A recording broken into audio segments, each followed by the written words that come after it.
Hi friends, ഞാനിവിടെ തയ്യാറാക്കാൻ പോകുന്നത് വളരെ വെറൈറ്റി ആയിട്ടുള്ളൊരു എഗ് മസാല റെസിപ്പിയാണ്. അപ്പോൾ അതിനായിട്ട് നമുക്ക് എന്തൊക്കെയാണ് വേണ്ടതെന്ന് നോക്കാം. ആദ്യം നമുക്ക് മുട്ടയൊക്കെ ഒന്ന് പുഴുങ്ങാനായിട്ട് വെക്കാം. അപ്പോൾ മുട്ടയൊക്കെ നിങ്ങളുടെ ആവശ്യത്തിനനുസരിച്ച് നമ്പർ എടുക്കാൻ ഇവിടെ 7 എണ്ണമാണ് എടുക്കുന്നത്. ഇനി ഒരു 5 സവാള ഇതുപോലെ നേരിയതായിട്ട് കട്ട് ചെയ്തെടുത്തിട്ടുണ്ട്. ഇനി ഒരു മീഡിയം പീസ് ഇഞ്ചി നൈസായിട്ട് കട്ട് ചെയ്തെടുത്തിട്ടുണ്ട്. വെളുത്തുള്ളി 5 എണ്ണം രണ്ടായിട്ട് കട്ട് ചെയ്ത് 3 പച്ചമുളക് രണ്ടായിട്ട് കട്ട് ചെയ്തെടുത്തിട്ടുണ്ട്. ഇനി ഒരു കടായി അടുപ്പിൽ വെച്ചിട്ട് അതിലേക്ക് 3 ടേബിൾ സ്പൂൺ വെളിച്ചെണ്ണ ഒഴിച്ചിട്ട് ഈ സവാള ഒന്ന് നമുക്ക് വഴറ്റിയെടുക്കണം. ഈ സവാളയൊക്കെ ഇട്ടിട്ട് ജസ്റ്റ് ഒന്ന് ഇളക്കിയതിന് ശേഷം ഇത് കറിയിലേക്ക് ആവശ്യത്തിന് ഉപ്പ് ആദ്യം ഇട്ടിട്ട് കുറച്ചിട്ടിട്ട് പിന്നീട് നമുക്ക് ആവശ്യമുണ്ടെങ്കിൽ ചേർത്ത് കൊടുക്കാം. ഉപ്പിടുമ്പോൾ സവാളയൊക്കെ പെട്ടെന്നൊന്ന് വഴന്ന് കിട്ടും. ഇനി ഒരു മിക്സിയുടെ ജാർ എടുത്തതിന് ശേഷം അതിലേക്കൊരു 1/4 കപ്പ് ചിരവിയ തേങ്ങ ഇതിലേക്ക് ഇട്ട് കൊടുക്കാം.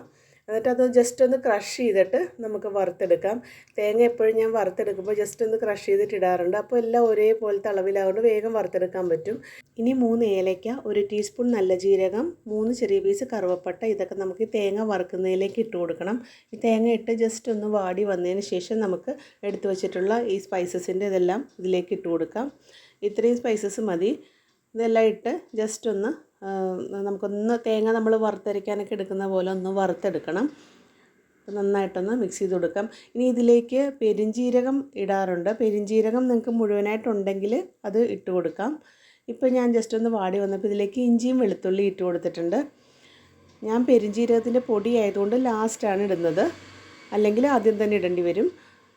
അപ്പോൾ ഇത് ഇതുപോലെ ഒരു കളറായി കഴിഞ്ഞപ്പോഴേക്കും ഞാൻ 1/2 ടേബിൾ സ്പൂൺ പെരിഞ്ജീരകം പൊടിച്ചത് ഇതിലേക്ക് ചേർത്ത് കൊടുത്തിട്ട് അതൊന്ന് നന്നായിട്ട് ഇളക്കി കൊടുക്കുകയാണ്.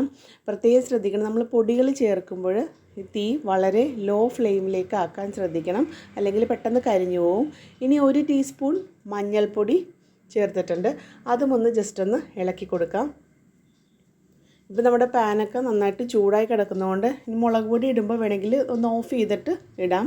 ജസ്റ്റ് ഒന്ന് ചൂടായാൽ മാത്രം മതി. ഇവിടെ കാശ്മീരി ചില്ലി 2.5 ടേബിൾ സ്പൂൺ ഞാൻ ചേർത്ത് കൊടുത്തിട്ടുണ്ട്. അതും ഒന്ന് നന്നായിട്ട് ഇളക്കി കൊടുക്കാം. അതിൻ്റെ ആ ഒരു റോ ഫ്ലേവർ സ്മെല്ലൊക്കെ ഒന്ന് മാറിയതിന് ശേഷം നമുക്ക് ഇത് ഓഫ് ചെയ്തെടുക്കാം. ഇപ്പോൾ ഏകദേശം അതൊന്നായിട്ടുണ്ട്. ഒരു 2 മിനിറ്റ് ഇളക്കിയാൽ മാത്രം മതി. ഇപ്പോൾ നമ്മുടെ സവാളയൊക്കെ നന്നായിട്ട് വഴന്ന് വന്നിട്ടുണ്ട്. ഈ സമയത്ത് നമുക്ക് പച്ചമുളക് കട്ട് ചെയ്ത് വെച്ചിട്ടുള്ളത് ചേർത്തിട്ട് നന്നായിട്ടൊന്ന് ഇളക്കി കൊടുക്കാം. ഇനി ഇതിലേക്ക് വേണ്ടത് 2 തക്കാളിയാണ്. അത് ഇതുപോലെ ചെറുതായി കട്ട് ചെയ്ത് വെച്ചിട്ടുണ്ട്. ഇപ്പം നമ്മുടെ വറുത്ത ആ തേങ്ങയുടെ കൂട്ട് മിക്സിയുടെ ജാറിലിട്ട് ഒന്ന് പൊടിച്ചെടുക്കുകയാണ്. വെള്ളം ഒഴിക്കാതെയാണ് ഞാൻ പൊടിച്ചെടുത്തിട്ടുള്ളത്. നല്ല ഫൈൻ പൗഡറായിട്ട് തന്നെ ഇത് പൊടിച്ചെടുക്കാൻ പറ്റും.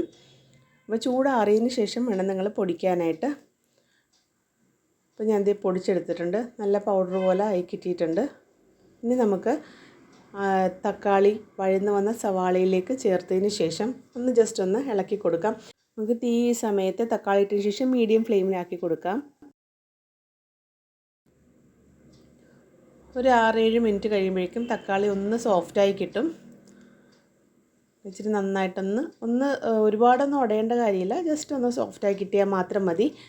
ഇനി ഇതിലേക്ക് നമ്മൾ പൊടിച്ചെടുത്തിട്ടുള്ള നമ്മുടെ തേങ്ങയുടെ കൂട്ട് ഇതിലേക്ക് ചേർത്ത് കൊടുത്തിട്ട് നന്നായിട്ടൊന്ന് മിക്സ് ചെയ്ത് കൊടുക്കാം. അതിന് ശേഷം 2 ഗ്ലാസ് ചൂടുവെള്ളം ഞാനിവിടെ ചേർത്ത് കൊടുക്കുന്നുണ്ട്. ഈ ചൂടുവെള്ളം ചേർത്തതിന് ശേഷം ആ ഗ്രേവിയൊക്കെ ആയിട്ട് നന്നായിട്ടൊന്ന് മിക്സ് ചെയ്ത് കൊടുക്കണം. നല്ലതായിട്ട് എല്ലാ ഭാഗത്തേക്കും എത്തത്തക്ക രീതിയിൽ നല്ലതായിട്ട് മിക്സ് ചെയ്തതിന് ശേഷം ഇതൊന്ന് തിളച്ച് കഴിയുമ്പോഴേക്കും നമുക്ക് കുറച്ച് കറിവേപ്പില ചേർത്ത് കൊടുക്കാം. കറിവേപ്പില കൂടുതലിട്ടാൽ ടേസ്റ്റ് കൂടും. അപ്പോൾ എന്നിട്ടും അതും ഒന്ന് നന്നായിട്ട് മിക്സ് ചെയ്തിട്ട് ഒരു 10 മിനിറ്റോളം ഒന്ന് തിളയ്ക്കാനായിട്ട് ടൈം കൊടുക്കാം.